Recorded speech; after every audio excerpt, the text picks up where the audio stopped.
Hey everyone, welcome to my channel. So in this drawing, I'm using white and black charcoal, and I start by just loosely and lightly starting the contour around the eye, the outline. For this drawing, I use generals, black and white charcoal, and a blending stump, which is also sometimes called a tortillon.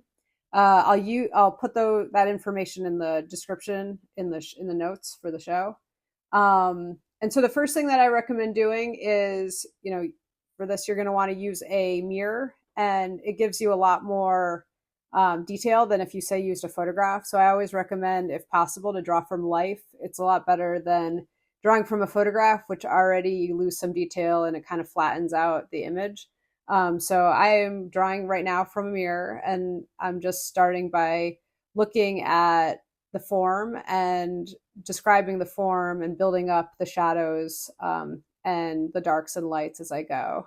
You'll notice that I haven't started using the white charcoal at all yet. I'm only using the black charcoal at the beginning, and I'm just sort of laying out where the darks are, grays. I'm just sort of starting to notice, things like that the top eyelashes are significantly darker than the bottom eyelashes, and the crease between the eyelid and the top part of my eye. And I'm just going over that with the blending stump to blend in the shadows. So now in this section, I'm starting to add in some of the white charcoal. Again, pretty lightly at first. I'm not pressing down very hard. I'm just putting a little bit of form on there.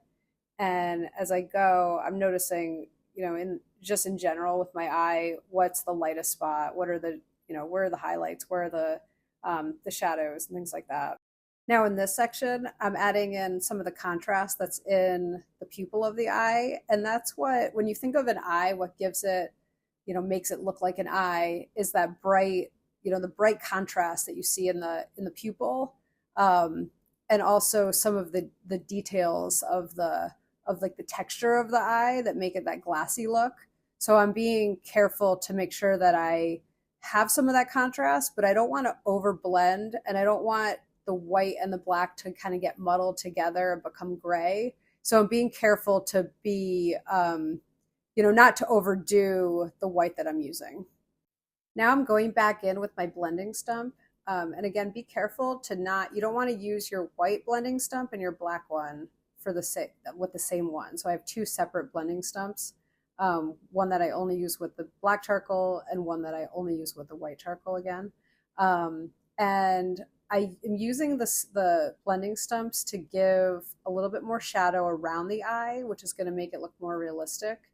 And again, it's not just the eyelid and the eye, it's also all the space around it. So I want to be paying attention to the shape and the form of the rest of my eye. That's what I'm doing here.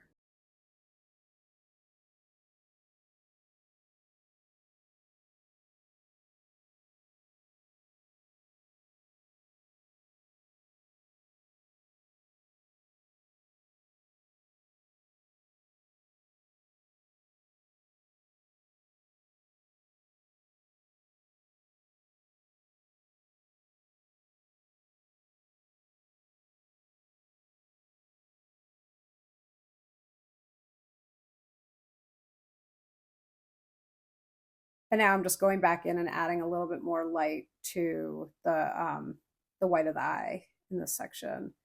And then there's that corner sort of crevice area in your eye, and I'm defining that a little bit, and that gives a little bit more of a sense of realism too.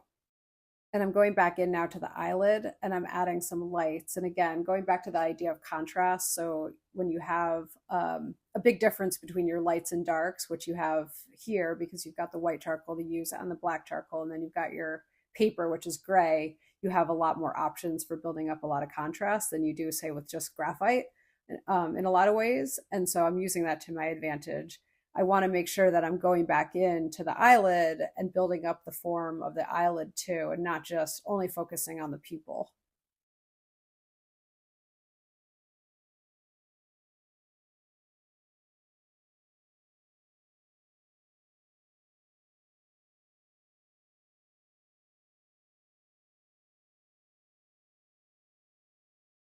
Now here I'm adding in my eyelashes. And again, I'm being really careful to look at the actual direction that they're going in, and how soft they are. They're really wispy and soft, and so it's important to describe that accurately.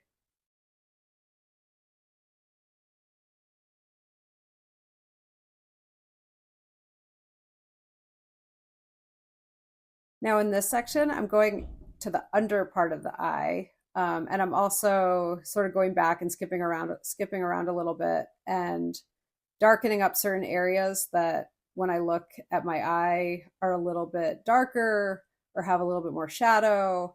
And I'm also building up the top part, like the it's the part between your eyelid and your eyebrow.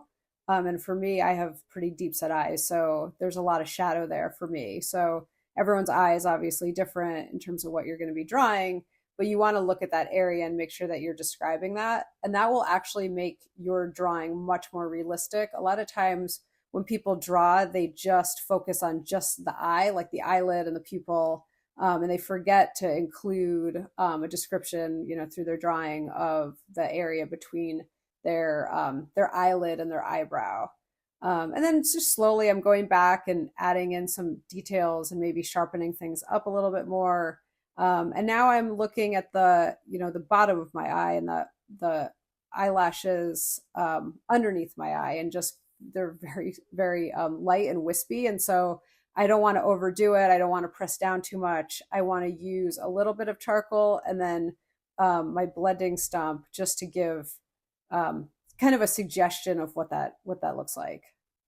Okay, so now if you look really closely at your pupil, and I recommend doing this, just look as close as possible at your pupil and look at all of the shadows and the darks and lights and patterns. Like the eye is really incredible and has a lot of detail. And so I went back into my eye and I wanted to describe some of that and make some of those areas a little bit brighter and lighter.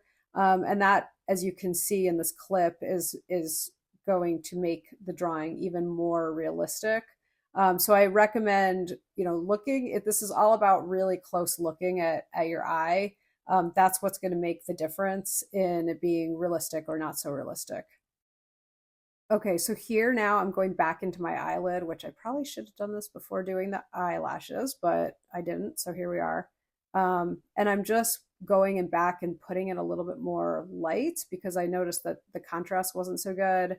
And again, I have pretty, a lot. I have deep set eyes, so there's that fold is very 3D looking, I guess you could say. So I want to make sure that I'm describing that, and I use the white charcoal to do that. And then just again going back through the whole area of the eye, and not just the eye and the eyelid, but below and above and around your eye too.